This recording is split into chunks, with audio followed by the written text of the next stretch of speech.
Morning once again, and thank you for staying tuned on this morning on ITV, the very first in this month of October. The second day of October is usually observed as the World No Violence Day, World Non-Violence Day, and as such, it's one thing that is worth talking about against the backdrop of violence here and there, protests. Yeah, some are peaceful, some degenerates, But then the issue of peace and unity, of course, that breeds progress, can never be overemphasized in any given society. As such, that's what we'll be looking at today. And I have Ronke Ojekere, Initiator Sotawaka. Ronke, you're welcome to the program. Thank you very much. Good morning, viewers. It's been a while on this platform. Yes. Not deliberate, but okay, yes. Good to have you here. Thank you very much. Whenever you're here, it's always about family talk, women talk, and children's talk. And so we know that peace, non-violence, and all that is how important is this actually in our society, in our families? Thank you very much. Like you identified, today is the second day of October. Today is the International Day of Non-Violence. Today is a day that came about from the days of Gandhi. It's a day that actually celebrates Gandhi. Gandhi in the sense that Gandhi used peaceful negotiations to get independence from the British. They believed that you can actually negotiate your way without the acts of violence. If you look at all those that have gained some kind of reputation, positive reputation from negotiations. If you look at Rosa Parks, for example, Rosa Parks was the one who brought about the issue that a black person should also have equal rights as the whites. She was the one who refused to get up in the bus. Today she's celebrated. She's celebrated because she just knew her rights and exercised her rights and made a name for herself. People like Mandela, and all of that. If we start to go on and on and on and on about people who actually have used non-violence means to drive home their points. Yes, in the home, there should always be peace in your home before you can have peace in the world. You understand? If your home is volatile, you cannot be a happy person. Where a child, for example, gets up every day and all that child sees is his parents, shouting at each other, his parents hitting at each other. That child cannot be a happy person. So for us to be able to appreciate this day, we have to think about, can we do things without violence? Can our message be driven? Can our message be clearly understood without violence? I have partaken, or maybe what I would say, I have spearheaded walks, peaceful walks, where you take your message to the relevant authorities. It is not by fighting. It is not by exchanging gutter language that your message would be heard. If you approach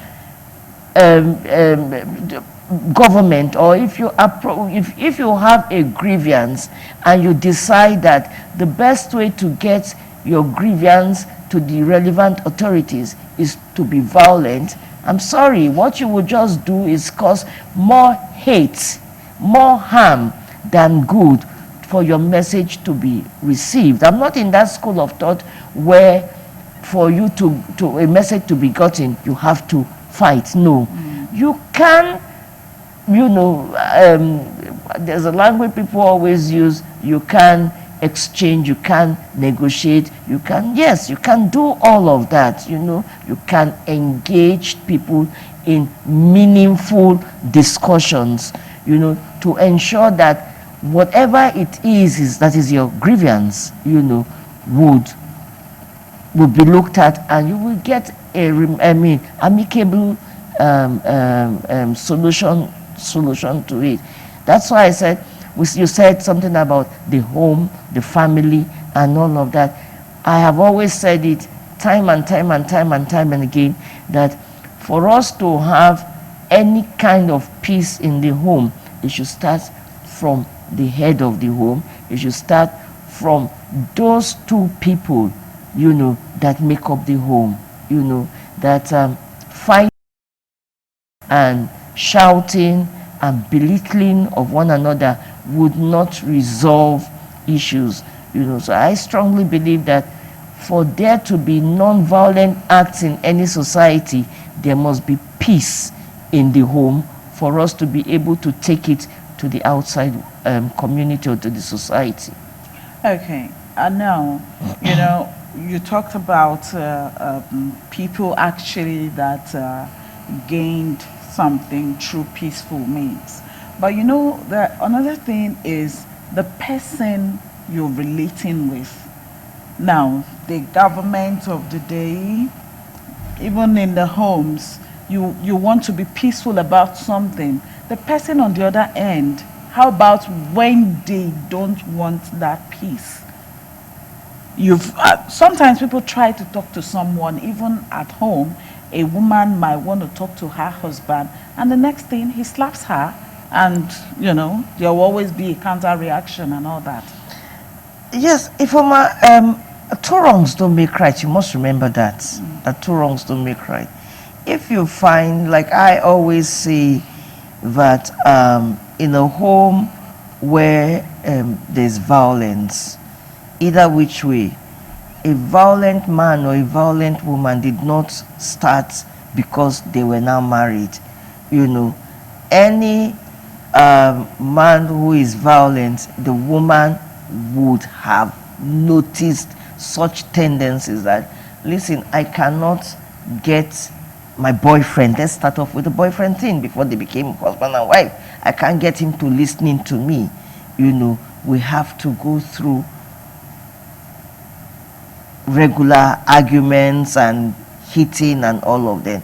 There are also women who believe that to drive home their points, they have to shout at their husbands. They have to use certain words, right, that are not befitting on their husbands. That is why you see such issues. I always advocate that in a home where you cannot get to settling your things amicably, for the man who knows that, listen, I have a wife who you cannot talk to, that would see reasons with you, when you think you have reached that stage of wanting to throw your fist at her, just walk out of the place. It has helped so many people. What will be the result if you now hit the woman? The woman is not as strong as you. And these days, if you go on the social platform, if you go read the newspapers, both internationally and everything, you will find that women too are now becoming violent. They are becoming violent to the state that they are killing. And they are killing because they will tell you that they are killing in self-defense. Murder is murder. You understand? If it's so bad in the home, if the beating is so bad in the home, there's nothing that is saying that you must remain there. You leave.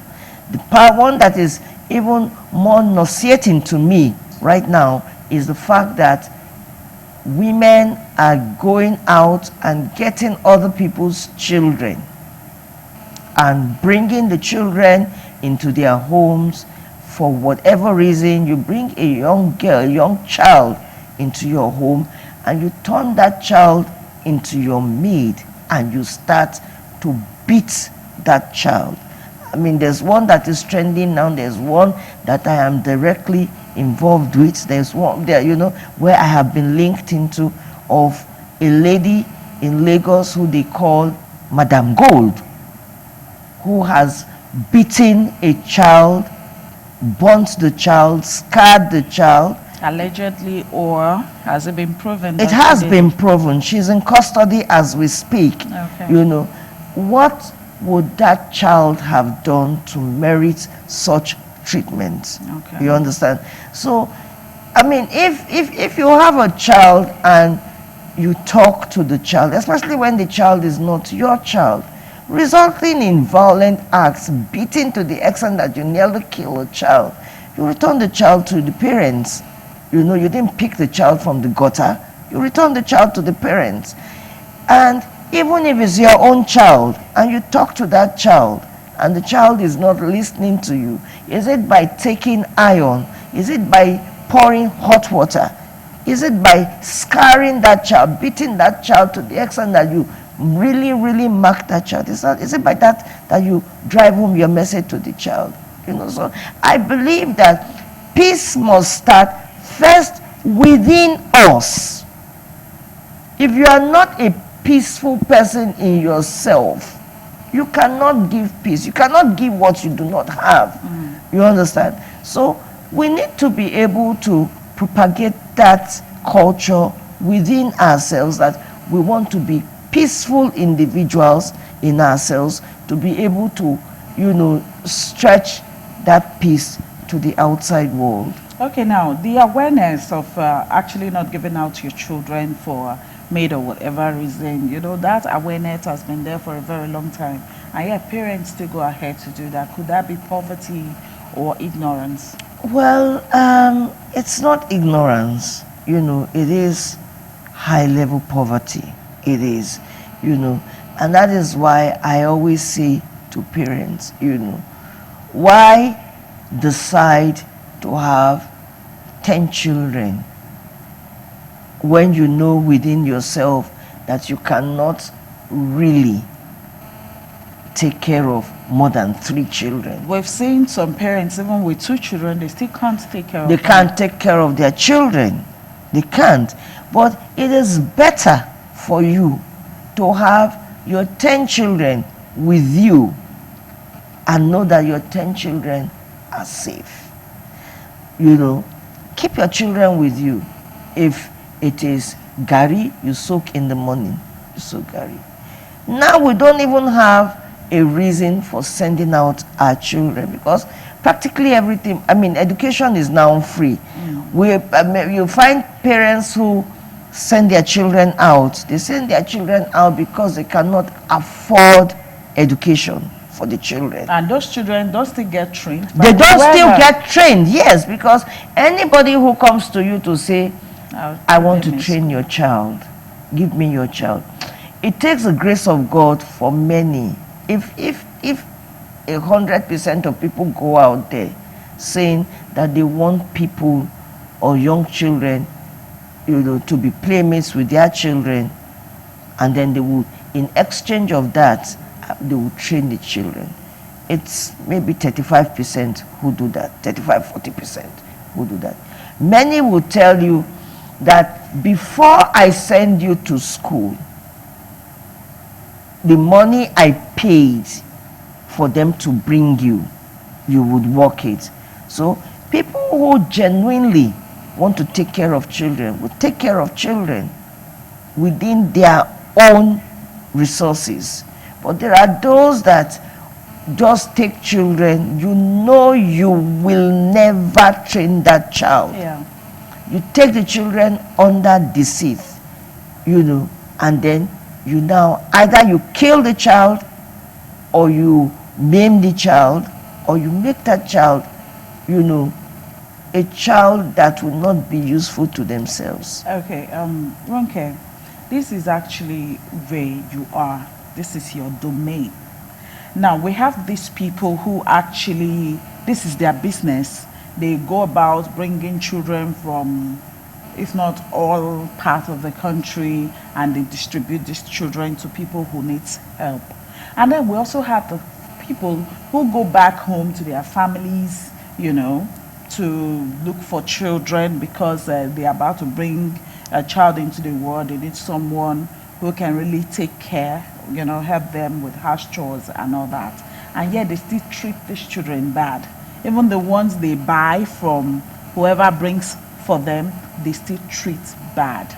Should we now say, in fact, what are you people doing about this thing? Are you going about, you know, saying, don't give out your child to anybody anymore, even when people really need to be with these children, and people really need to help these children because, yeah, we understand some are bad, but not all. Some are genuine.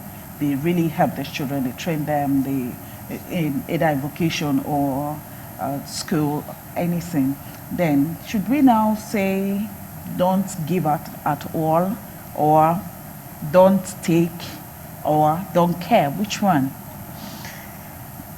I am a child looking after a child. That's nonsense to me. Okay. As a person, a child cannot look after a child. If you tell me, okay, what's the age of a child? 0 to 18. More like, okay. The children that they bring in, how old are they? You find them bringing in 5-year-olds, 6-year-olds, 7-year-olds.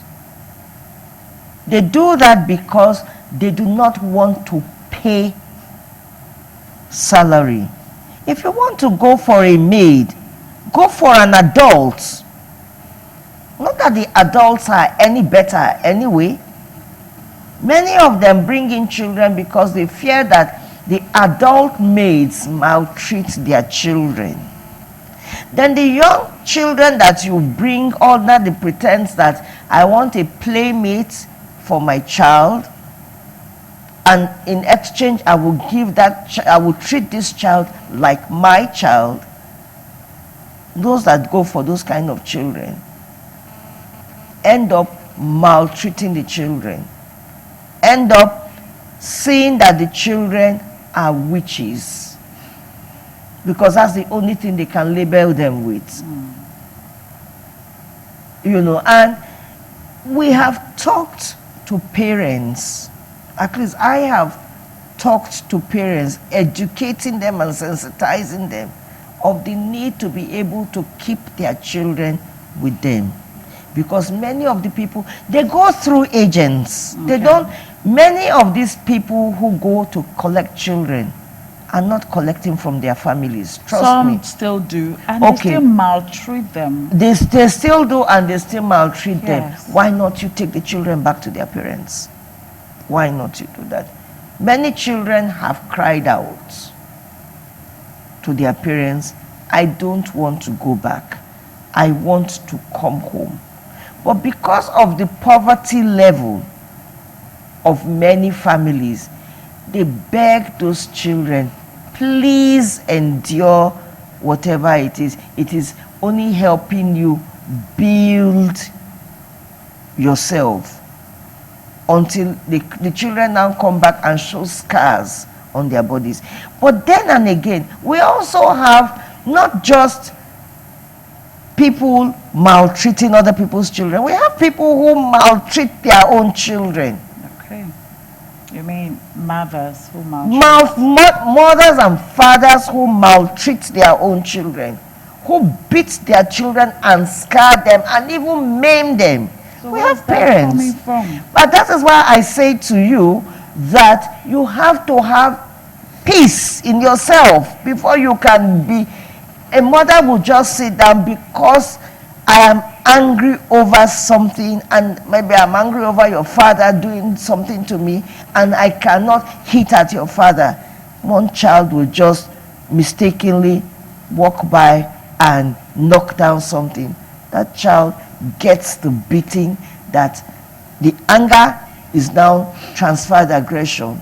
You know, we have parents who believe that the best way to drive home a message or the best way to discipline a child is to physically beat the child and harm the child.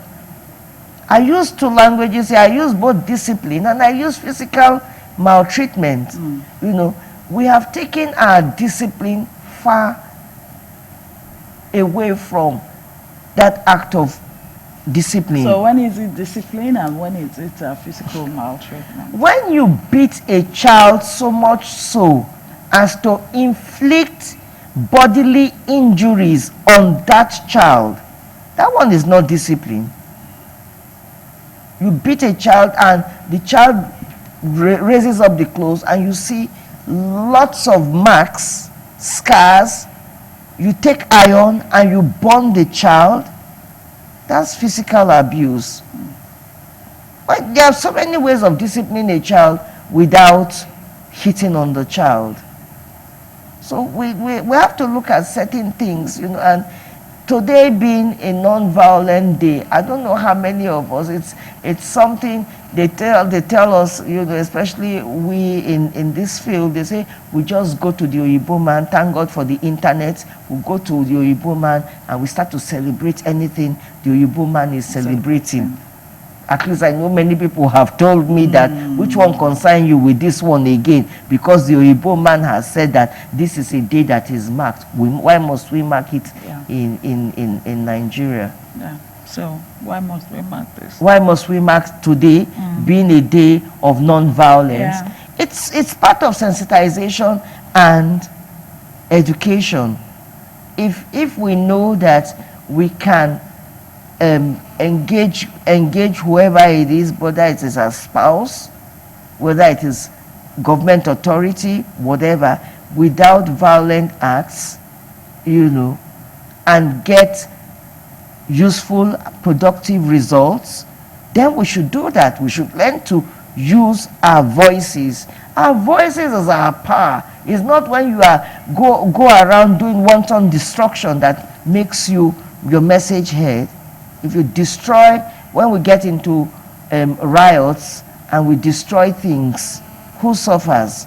Is your message heard? No.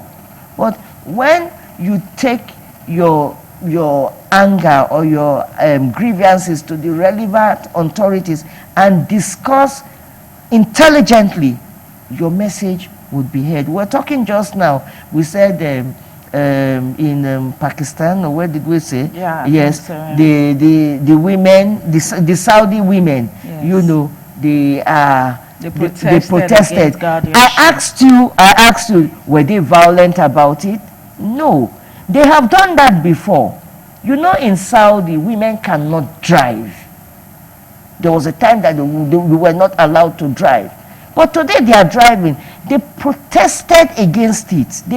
They used their voice, that is their power, to drive home the message. Today they are driving, and I tell you what, they are going to get that thing.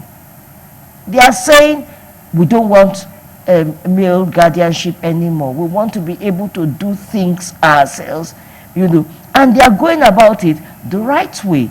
They are not killing themselves. They are not being abusive. They are not throwing provocative languages at the authorities. They are going about it the right way. So we should also try and inculcate that in our own culture here, that we can get things done properly by addressing issues non-violently. Okay, people, especially men, have often actually referred to, you know, when we say man's inhumanity to man, or, you know, men are actually sidelining the women.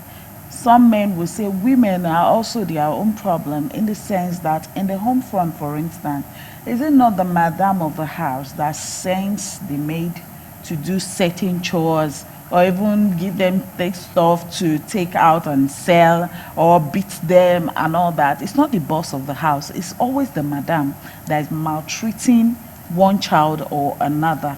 How do we get the women to begin to, because you said one needs to have peace of mind, but you know that some people don't have peace of mind. But how do we still get them all the same to know that this thing you're doing is wrong? This is how you ought to go about it. If you treat your maid well, your maid will treat your child well. Absolutely. So how do we get women to actually begin to think in this line? We have started, at least we're talking about it now. Yes, we are. It's some kind of sensitization. It is. We're educating the women. Yes. All right. And we shouldn't stop at just today, because today is the International Day of Non-Violence. Exactly, your domain. Yes. We What do are you that. doing? We do that every time we talk to women. When people call me, for example, and say to me, I don't want my name mentioned, but in this house, there is a madam who is seriously maltreating the child that is under the ward that is under her. And they tell us stories like that. We step into it. Many times, because we cannot pull the child out of the home, we try to also talk to the mothers. And in situations where we can see harm coming onto that child, we look for a way to get that child relocated to their families. We look for a way like that. Like this case I was telling you about, we have all decided, advocates of children, we have all decided that that woman would go through the court of law, would be punished. This is her second time of doing this thing. It gets to the police because she has the money. She buys her way and she gets out. But this time, advocates of children have all stood up and we say we would stand by this child. What have we done? We have first removed that child from the home. The child is now receiving treatment, and then we are now prosecuting. We are now prosecuting the children, the woman, and now the police in Festac Town now knows that advocates are now involved in the matter. Case. So, no amount of money. What we have also agreed that we should do is that we should transfer the case out of that place to Alagbo. Let her be there. And then we would see to it that she gets punished. When madams now see that if you harm a child, you can get punished for it, I'm telling you, it will serve as a deterrence to any other madam. I know that there are some hard-headed madams, who would not listen. It is not just the madams. People who harm other people's children also harm their own children. So the fact that you are a mother does not give you the right that you must beat your child to the extent that your child would die. At least it's happening in the US. Mother is angry at a father not bringing money for the upkeep of the child, and you swing your child's head on the wall, the child dies. There are so many of it. There's, we even see, in the social media, And actions taken against them. exactly. But here we don't hear of it. You just hear the child fell and died. And or that's it. one family, they now take it and blame it on the family member. But people will now tell you, no, the mother is always beating this child. The mother is always doing this. The mother is always doing that. You were telling me that after all, that when things like that happen, it's always the madams or the mothers, because the mothers feel that the best way to talk to any child is to discipline. And that's why I always say that we must know where to draw the line between discipline and physical abuse on a child. Okay. Thank you so much, Ronke, for coming on the program today. Thank you very much. Like you said, it's not a one-day thing. Absolutely. It's something we'll continue to see. That's true. And well done. We'll see your work on the social media too. Thank you very much. Yeah. Thank you. Mahatma Gandhi said, I have so many causes I'll die for, but not one single cause will I kill for. Does that work for you too? If not, I think you should start thinking on that line, because peace is everything. And if you have peace with yourself, then there will be peace in the country. There will be peace everywhere. There won't be violence anywhere. It's something we will continue to talk about, and I urge you to spread the good news. TMI continues in a moment. Stay tuned.